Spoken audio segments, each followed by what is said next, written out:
Today, we're diving into the story of a mysterious object, something pulled from the depths of the sea that is so advanced it could completely rewrite our understanding of ancient technology.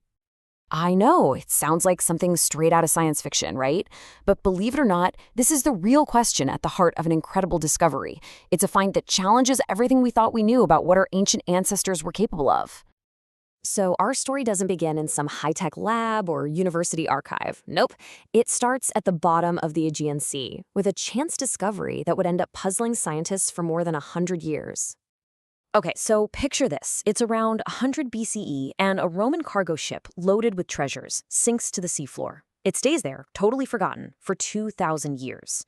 Then, flash forward to 1901. A group of sponge divers just happens to stumble upon the wreck. And among all the statues and amphora, they find something weird. And it's not until our modern era, with incredible scanning technology, that we really truly begin to figure out what it is they found. And that's really all it looked like. Just a green, calcified chunk of bronze, about the size of a big book. I mean, to the divers who found it, it was just an unrecognizable curiosity. Little did they know they were holding an absolute masterpiece of ancient engineering. For decades, the true nature of this lump was a complete mystery. But then, modern technology gave us this kind of superpower. The ability to see inside it without ever breaking it open, revealing the incredible secrets it held within. And what they found inside was just staggering. Using high-resolution X-rays, scientists were able to peer through all that corrosion, and what they saw was this stunningly complex interior. We're not talking one or two gears, we're talking a whole system of at least 30 interlocking bronze gears, with teeth that were engineered with absolutely incredible precision.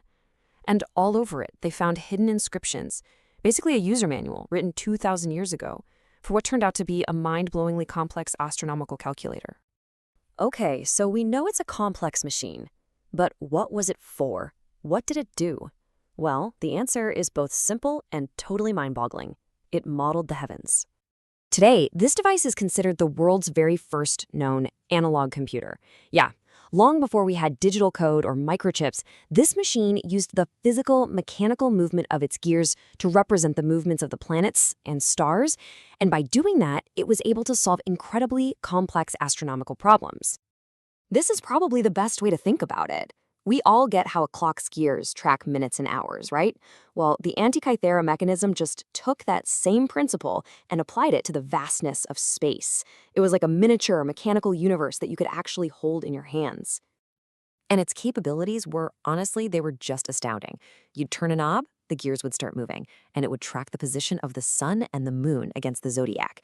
It could predict eclipses, both solar and lunar, with remarkable accuracy. And get this, it even managed these super complex calendar cycles, like the 19-year Metonic cycle, which was a way to sync up lunar and solar calendars.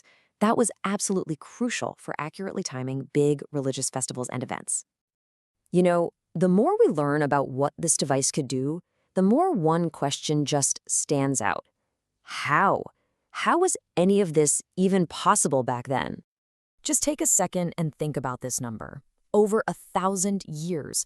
The precision and complexity of the gears inside this one mechanism were not seen again in Europe for more than a millennium. We're talking a technological leap that, according to our traditional timelines of history, just shouldn't exist. So who was the genius behind it? Well, frustratingly, we don't know.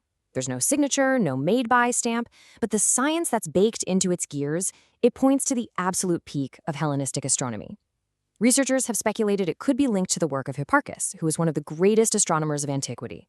Whoever built it was a true master of astronomy, mathematics, and engineering. Look, this isn't just a cool gadget from the past.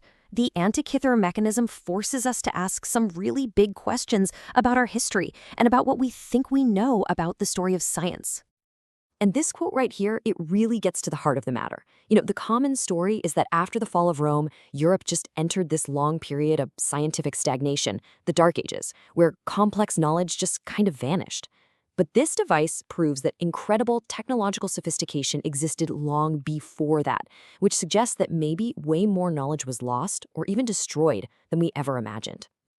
So what's the big takeaway here? Well, for one, it proves that human ingenuity is absolutely timeless. It proves that we should never, ever underestimate the sophistication of ancient cultures. And maybe most importantly, it shows us that history isn't some static book collecting dust on a shelf. It's a living story that a single discovery can completely and wonderfully rewrite. When you get right down to it, this small bronze device connects us directly to our ancient ancestors. It shows us that their gaze was turned up to the stars, just like ours is today, and that they used breathtaking genius to try and make sense of their place in the universe. And that leaves us with one last tantalizing thought. The Antikythera Mechanism was a singular discovery, a lone survivor. It just makes you wonder, if this existed, what else did they build? What other marvels of science and technology are still out there, buried in the sand or lost beneath the waves, just waiting to be found? Fact Orbit.